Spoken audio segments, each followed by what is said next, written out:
Chennai Super Kings ఓడిపోయిన first match దగ్గర నుంచి ఇప్పటి వరకు ఏ మ్యాచ్ ఓడిపోయినా నేను చెప్పిన ఒకే ఒక మాట, వాళ్ళు గెలవాలన్న ఇంటెన్సిటీ తోటి, గెలవాలన్న ఇంటెన్షన్ తోటి ఆడతలేరు.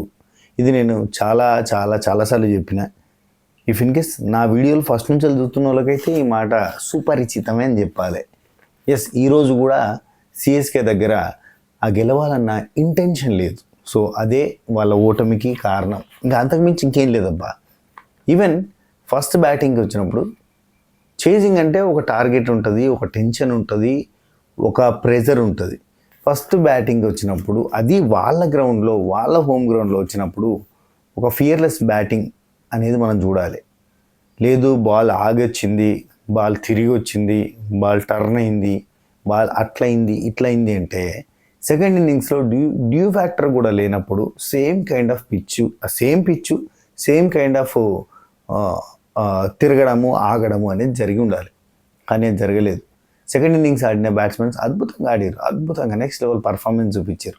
సో దీన్ని బట్టి ఇంకా ఎవరిని కూడా పాయింట్అవుట్ చేసి ఇది వీళ్ళ తప్పు, ఇది వాళ్ళ తప్పు అని కాదు, కంప్లీట్గా సిఎస్కే టీం తప్పు అని చెప్పాలి.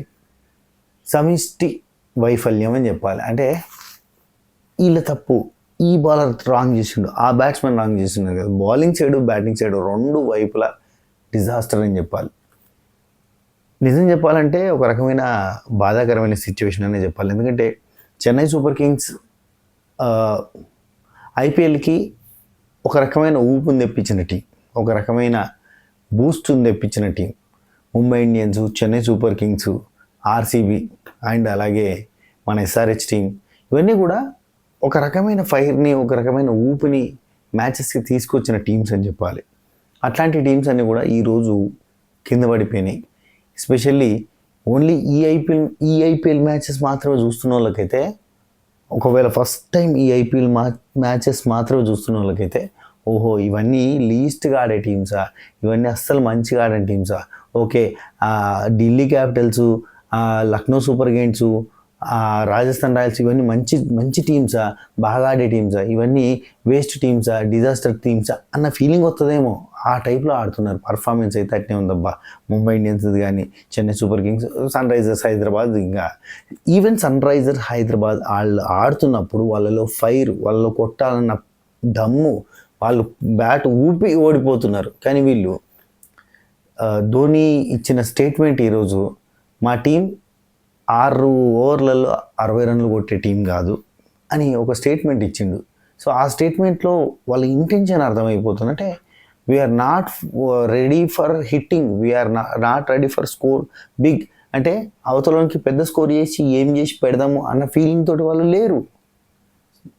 దేర్ ఇట్స్ ద మ్యాటర్ అబ్బా. ఇప్పుడు మనం పెద్ద టార్గెట్ ఇద్దామని లేము, పెద్ద టార్గెట్ చేద్దామని లేము అన్నప్పుడు అంటే ఎవరు కూడా కళ్ళల్లో కసి. ఫీల్డింగ్ మిస్టేక్స్ చూడండి, ఫీల్డింగ్ మిస్టేక్స్ ఈ సీజన్లోనే దాదాపు ఒక 15 క్యాచ్ డ్రాపులు అయినాయి. అంటే క్యాచ్ డ్రాప్లని కాదబ్బా, నార్మల్గా కూడా ఎన్ని ఫీల్డింగ్ మిస్టేక్స్ ఉంటున్నాయి తెలుసా ప్రతి మ్యాచ్లో.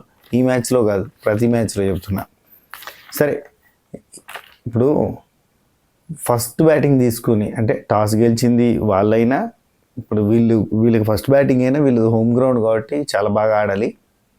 అజింక్య రహానే మొత్తం మ్యాచ్ అయిపోయిన తర్వాత ఒక మాట చెప్పిండు, అబ్బా ఈ గ్రౌండ్లో ఎక్స్పీరియన్స్ నాకు ఉంది, ఇక్కడ ఆడిన ఎక్స్పీరియన్స్ అండ్ మన మోయిన్ అలీకి కూడా ఉంది. సో మా ఇద్దరికి ఉంది కాబట్టి కొంత బెటర్మెంట్ అయింది అంటే మేము ప్లాన్ చేసుకోవడానికి బౌలింగ్ సైడ్ అని. And Sunil Narine excellent performance, ఇటు బౌలింగ్ సైడ్ కానీ అటు బ్యాటింగ్ సైడ్ కానీ excellent performance from Sunil Narine. 3 వికెట్లు తీసిండబ్బా, 4 ఓవర్లలో 13 రన్లు ఇచ్చిండు, 3 వికెట్లు తీసిండు. 3 ఎకనమీ తోటి ఉన్నాడు.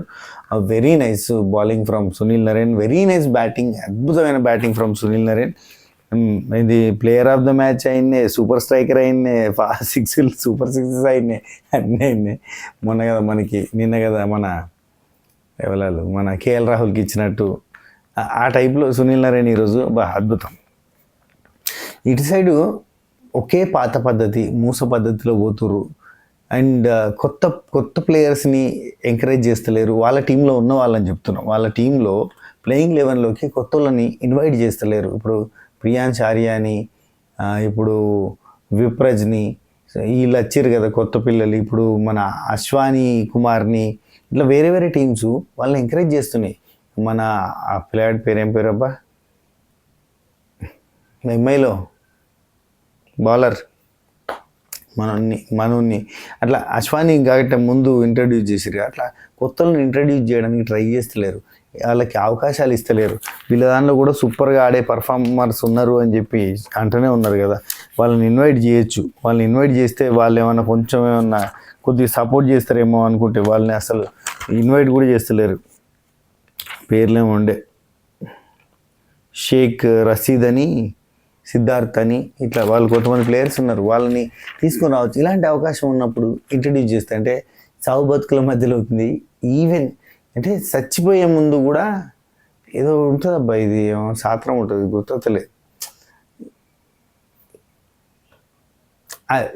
ఇట్లా చెప్పుకుందాం, లేడీస్కి పానాలు పోయే టైంలో కూడా డబ్బా ముఖ్యం అన్నట్టు వీళ్ళకి ఏంటంటే పాత పద్ధతులు ఏమంటారు, ఇది వీళ్ళని ఆర్థడాక్స్ కైండ్ ఆఫ్ థింగ్స్ నడుతున్నాయి. ఎట్లా అంటే ఇప్పుడు గదే ప్యాటర్న్. ఇప్పుడు రుతురాజ్ గైక్వాడ్ లేడబ్బా, రుతురాజ్ గైక్వాడ్ లేడు, ధోని వచ్చిండు పోయి. ధోని అంటే ఇంకా ధోని అనగానే అవును, ఇక్కడ ఒక పాయింట్ మాట్లాడుకుందాం. ధోని అవుట్ అయిండు, ఎల్బిడబ్ల్యూ, ఇది ఒప్పుకోము అని ఖచ్చితంగా సిఎస్కే ఫ్యాన్స్ అందరూ అంటారు. ధోని ఫ్యాన్స్ ఎవరైనా అరే ఆల్రైట్ కనబడుతుంది, బ్యాట్కి తాకింది, ఎల్బిడబ్ల్యూ కాదు ఇది అని చెప్పి చాలామంది అంటారు. అది విండ్ వల్ల వచ్చిందని తాడేం అంటాడు. సరే ఇది రాంగ్ అనుకుందాం బై, ఎల్బిడబ్ల్యూ కాలేదు, ఇది రాంగ్. కొంతమంది మ్యాచ్ ఫిక్సింగ్ చేసుకున్నారు కాబట్టి ఇట్లా ధోనిని అవుట్ చేసారు, నేను పేరు అంతా రాంగ్ ఇచ్చింది. ఈవెన్ ధోని ఇడిచిపెట్టారు అబ్బా. సరే ధోని అవుట్ కాలేదు అనుకుందాం. ఇప్పుడు 200 స్కోర్ అయ్యేదా, 160 అయ్యేదా? ఇన్ని మ్యాచ్లు చూస్తున్నాం కదా లైన్గా ధోని ఆడుతున్న మ్యాచ్లన్నీ. లాస్ట్ 5 మ్యాచెస్ సిఎస్కే చరిత్రలోనే దారుణమైన సిచ్యువేషన్, లైక్ కన్సిక్యూటివ్ 5 మ్యాచెస్ ఓడిపోయిన సిచ్యువేషన్, కంటిన్యూస్ 5 మ్యాచెస్ ఓడిపోయిన సిచ్యువేషన్ ఇదే ఇయర్ సిఎస్కే ఉన్నప్పటి నుంచి ఇప్పటి వరకు. అంత దారుణమైన సిచ్యువేషన్లో ఉంది. ఎవరు పట్టలేనట్టు ఉన్నారు. ఓనరు మన పంతుని తిట్టినట్టు వాళ్ళ ఓనర్ లెక్కుంటే గట్టిగా ఉండేది. ఇక్కడ ఒకవేళ ధోని అవుట్ కాలేదు అనుకుందాం, స్కోర్ గట్టిగా అయ్యి ఉండేదా అంటే చెప్పలేము అనుకుందాం. ఒకరు నిలబడితే ఒక పార్ట్నర్షిప్ అయితే గట్టిగా ఉండేదేమో. కానీ వాళ్ళ బౌలింగ్ చూసిరా ఎట్లున్నదబ్బా, next level bowling. Vaibhav Arora 4 ఓవర్లలో 31 రన్లు ఇచ్చిండు, 7 ఎకనమీ. ఇది హైయెస్ట్ ఎకనమీ ఇది. మొయిన్ అలీ 4 ఓవర్లలో 20 రన్లు ఇచ్చిండు, 5 ఎకనమీ. హర్షిత్ రాణా వచ్చి 4 ఓవర్లలో 16 రన్లే ఇచ్చిండు, 2 వికెట్లు తీసిండు, 4 ఎకనమీ. వరుణ్ చక్రవర్తి 4 ఓవర్లు వేసిండు, 22 రన్లు ఇచ్చిండు, 5 ఎకనమీలో ఉన్నాడు, 2 వికెట్లు తీసిండు. సునీల్ నారాయణ అయితే 3 ఎకనమీ, 3 వికెట్లు తీసిండు. ఎంత బాగా ఎత్తురు వాళ్ళు బౌలింగ్, అన్ని డాట్స్, 60 డాట్ బాల్సా. ఏందబ్బా, ఏంటంటే వీళ్ళు మేము మా తరపున చెట్లు ఎక్కువ పెడదామని చెప్పి ఫిక్స్ అయ్యి నెక్స్ట్ లెవెల్లో వేసారు. హర్షిత్ రాణా 17 డాట్ బాల్స్ వేసిండబ్బా. ఏమి డాట్ బాల్స్ వేసుడు, ఇంత సింగిల్ వచ్చుడు. నిజం చెప్పాలంటే వీళ్ళ దానిలో కాంబోజ్ ఒక వికెట్, వీళ్ళ సైడ్ బౌలింగ్ వచ్చినప్పుడు కాంబోజ్ ఒక వికెట్ తీసిండు. శంకరు త్రిపాఠి చెరొక అదే శంకర్ ఒకడు 29 రన్నులు చేసిండబ్బా. దూబే ఒకడు 31 రన్నులు చేసిండు. పాపం చాలాసేపు దాన్ని ఆడిండు దూబే, లేకపోతే అసలు ఈ స్కోర్ కూడా లేదు. ముక్కి మూలిగి చాలా కష్టపడి 100 రన్లు చేసిరబ్బా, 103 రన్లు చేసిరు. దారుణం, అన్యాయం, పాపం అనిపించింది. అరే ఏంది ఇది, మన సిఎస్కే టీమా ఇది? ధోని నడిపిన టీమేనా? అసలు ఏంది, 5 టైమ్స్ ఛాంపియన్షిప్ తీసుకున్న టీం 5 మ్యాచెస్లో ఓడిపోవడం ఏంది? వీళ్ళ టీం గురించి మాట్లాడుకోవాలంటే, ఇక కేకేఆర్ టీం గురించి మాట్లాడుకోవాలంటే మాత్రం అబ్జల్యూట్లీ అదరగొట్టిరు, చాలా బాగా ఆడారు. వాళ్ళు గెలవాలని ఇంటెన్షన్ కనబడ్డది. ఈవెన్ ఫస్ట్ బౌలింగ్ చేసినప్పుడు అందరూ కూడా బౌలింగ్ ఖతర్నాక్ చేశారు కదా. Excellent bowling. కెప్టెన్ రహానే కూడా అది అన్నాడు, చాలా మంచి బౌలర్స్ అద్భుతంగా వేసారు, ప్రతి ఒక్కరు కూడా నిరూపించుకున్నారు, చాలా కష్టపడ్డారు. ఇటు బ్యాటింగ్ సైడ్కి వచ్చేసరికి నిజంగా చెప్తానా, వీళ్ళ బౌలర్స్ అంత పెద్ద పర్ఫార్మెన్స్ ఎవరు చూపించలేదు, చాలా వరకు డొల్ల బౌలింగ్ అని చెప్పొచ్చు. అయితే బ్యాటింగ్ సైడ్కి వచ్చేసరికి డికాకు 16 బాల్ ఆడినబ్బా 23 రన్లు కొట్టిండు, డీసెంట్. రహానే 17 బాల్ ఆడిండు 20 రన్లు కొట్టిండు. రింకు 12 బాల్ ఆడిండు 15 రన్లు కొట్టిండు. నరేన్ 18 బాల్స్లలో 44 రన్స్ కొట్టిండు, 244 స్ట్రైక్ రేట్ మెయింటైన్ చేసిండు. చాలా అయిపోయింది మ్యాచ్. ఎన్ని ఓవర్లు? 10 ఓవర్లు. 11వ ఓవరు ఫస్ట్ బాల్ నోబు, ఫ్రీ హిట్, ఫట్ అయిపోయింది. 10.1 బాల్లో గేమ్ ఖతం. 107 రన్లు కొట్టారు.